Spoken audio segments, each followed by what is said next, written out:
Welcome back to The Thermostat with Jason Barger. If you're currently on a commute, a walk, or just a micro break in your day, glad you're making time to step back, to think, and to reflect on the next steps on your journey. I've never been more convinced. The best leaders and team cultures in the world are the ones that make time to step back and calibrate their thermostat. I hope today's conversation leaves you feeling grounded and inspired. Now let's dive into today's topic to engage our minds and hearts in order to authentically lead and create compelling cultures wherever we are in the world. Trust the process. You've heard that statement thousands, if not millions of times. You've heard football coaches or coaches of all sports say it. Trust the process. You've heard political leaders in good times and certainly recent times of crisis say it. Trust the process. You've heard teachers, parents, and business leaders say it. Trust the process. But is it really that easy? And why do we hesitate to quote-unquote trust the process?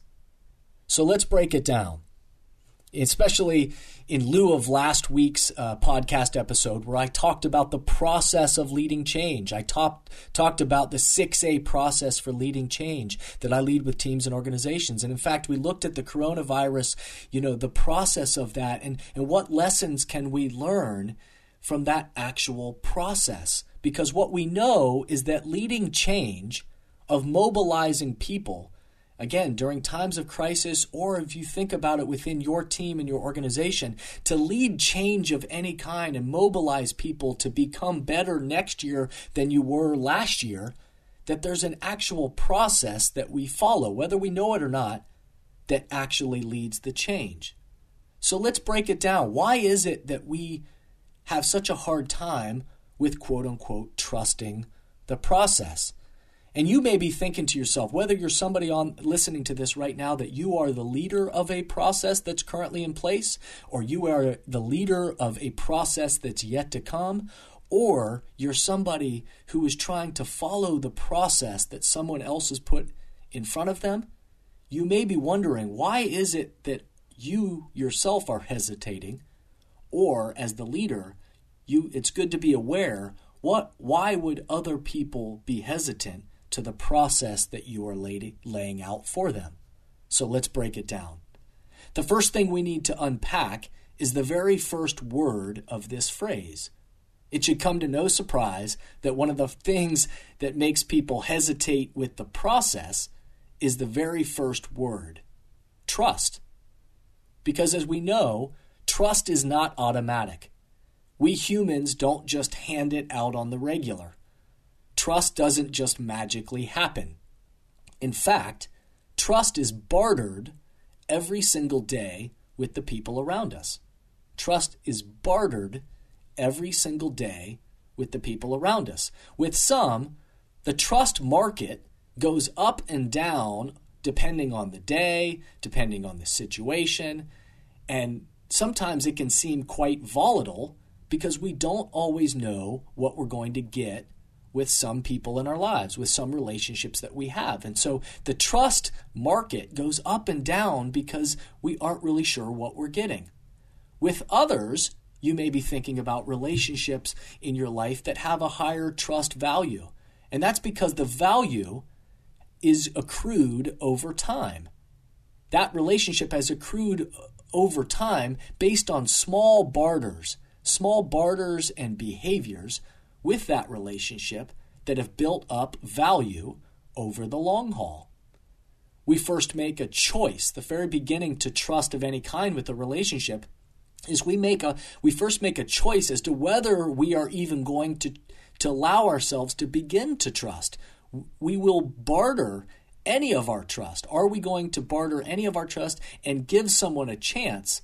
And then with that relationship, the market over time, the relationship that we have with that person over time will play out on whether we can or cannot, in fact, trust the person based on the behaviors and the small barters and the experience that either gets accrued over time or gets deteriorated over time.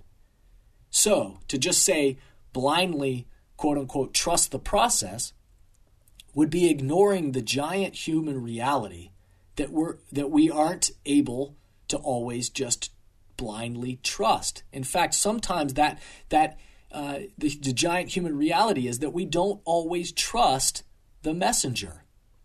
In many situations, the leader, again, think coach, think political leader, CEO, parent, pastor, department head, whoever the leader is or the messenger is, in our past, sometimes those people haven't always exactly elicited your trust. And therefore, we hesitate to trust the process because of the lack of that very word, trust. We may not trust the messenger or trust the person at the front. And so if you are, again, following someone right now who's saying trust the process and you don't fully trust them as a person, it's hard for you to engage in the process.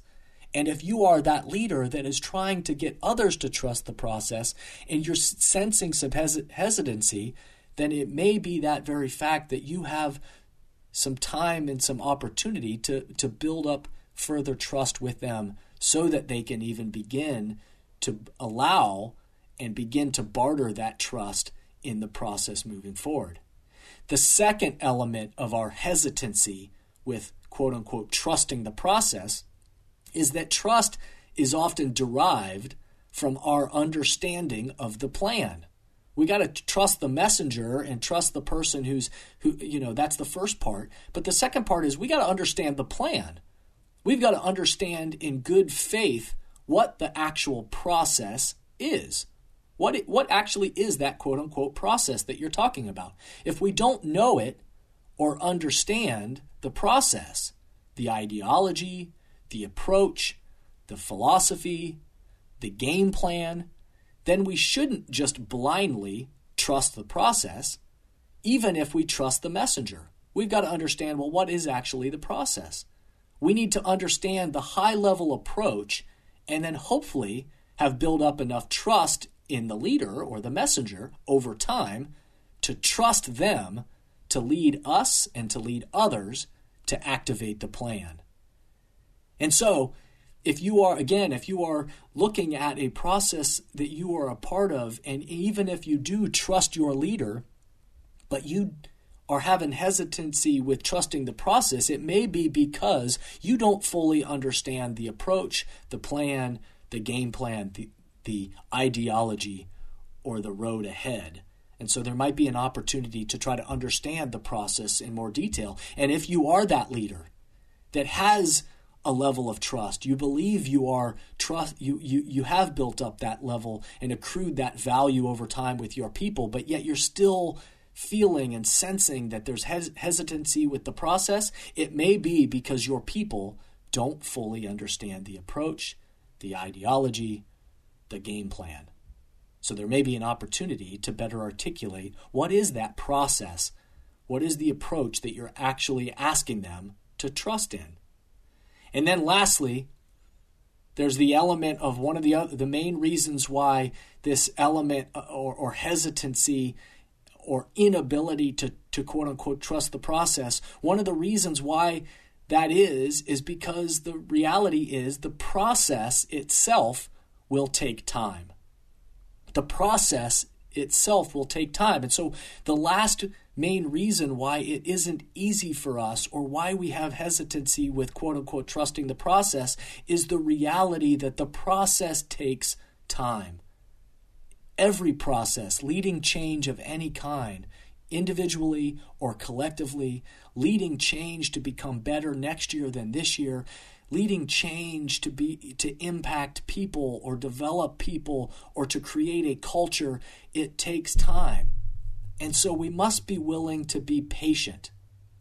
We must follow the steps, the actual plan, actually give the process time to work, because as we know, the process itself takes time.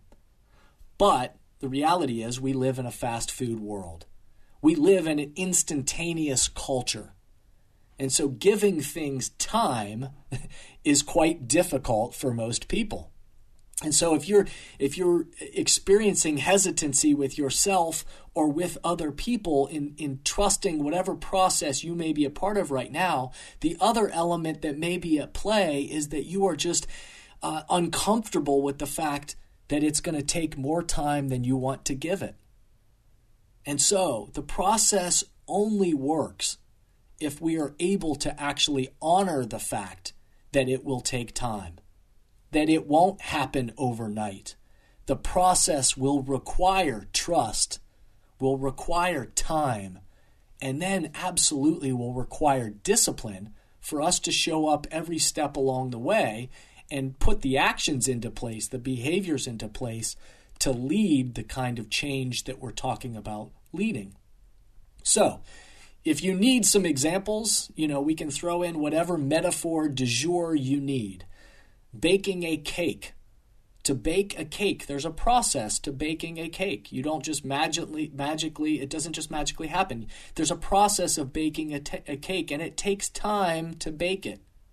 For planting a garden, even if you have a magnificent, vision for what your garden might be, it takes time to plant the seeds, to prepare the soil, to plant the seeds, to water the seeds, to grow, to then, as things begin to bloom and sprout, to prune the branches and to make the garden come to life. And so there's a process that it takes to plant a garden that takes time. And of course, human beings, we are the greatest example of this. Humans, we grow and develop over time. We start out as babies, and yet we have to go through the process of learning and developing in order to grow into the humans that we become. And ultimately, all of us are still growing and developing. And so when I lead teams and companies through the culture-shaping process and develop in leadership development programs of helping them develop people, in order to quote-unquote trust the process, they need to not only trust me, they need to trust the messenger and realize, and hopefully, which is one of the things I talk about with companies all the time, is, I have to do my best to build up trust and break down barriers and connect with people and engage their minds and hearts so that they're willing to trust me and even willing to go on the journey. So they have to trust me, the messenger, but then they also have to understand the path, the plan.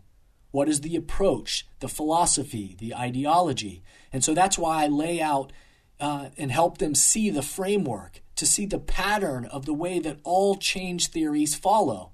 Because if we don't understand that, then it's easy for us to just get fed up with it or think it's taking too long or not understand why we're doing it. And it's easy to then to jump to an assumption that it's just not working. Well, so we have to talk through, and I have to show them the 6A process for leading change, to show them my framework and to help them understand and see the path that we're going to walk together. They have to see that we first have to assess. We have to understand where we are. We have to align our thinking and how we show up with each other as leaders. We have to aspire, which means we have to paint the vision for where we're trying to go together, what we want to be different in our culture or in our organization. We have to be able to articulate that because language helps drive behavior. And we have to tie it to action. So what are we going to actually go do? And lastly, what are we going to do to anchor it? So again, I talked about all this in the last episode with those things in more detail, but being the process of leading change and following these 6 A's takes time, and we can't skip a step. In the fast food, instantaneous world that we live in, I know that it's common that we just want to quick get to the result, get to the end, hurry up, go faster. But the reality is, with more intention and more purpose, if we're willing to follow the process and realize it will take time, once we trust the messenger, once we understand the game plan, then we have to actually put in the work and go through the process to lead the change that we want. So like always on this podcast, I want to leave you with some questions, some things to ponder. Again, whether you're thinking about this through the lens of somebody who's in the midst of following a process where your leaders and the people around you are encouraging you to trust the process, or right now in the world where all of us are being asked to trust the process, Or if you are a leader who is leading a process now or thinking about leading the process of developing your people and your culture moving forward, these are good things for you to be thinking about. And some questions for you to ponder along the way. What process are you in right now in your life and work? What is the process that you're in right now in your life and work? And do you in fact trust it? Do you trust the messenger? Do you trust the leader? Do you understand the game plan? And what is needed for you in order to trust the process? What's needed? Remember, everything takes time.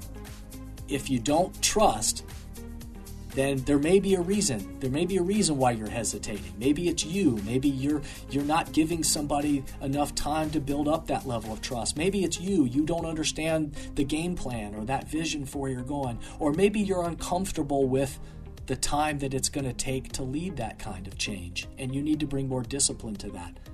But it also may be the leader. You maybe have hesitancy, and so there may be an opportunity to build up more trust with that leader. Or it may mean that you need to dive into learning and understanding the quote-unquote process, the approach, the ideology, the game plan in more detail. Remember, the process takes time. The trust that we build as leaders is critical.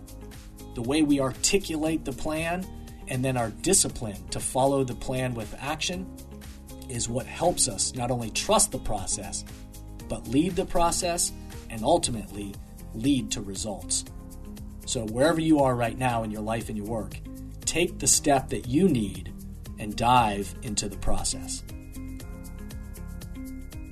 Thank you for listening to today's podcast, and I hope the messages and questions stimulate positive change along your path. As always, if these messages resonate with you and add value to your life, I hope you'll help amplify them throughout the world. Please rate, comment, and share on whatever podcast or social media platform you're using. And share this podcast with the people in your life or work who should be part of these conversations. That way, this spirit does, in fact, spread. If these messages or developing leaders and culture would be helpful to your organization, or you have a question or comment about this podcast, please contact us at jasonvbarger.com. And remember, we all are ambassadors for the culture we want to create in our life and work. We have to own the vision we want to be a part of. The future of leadership is you, is me, is us. Be a thermostat.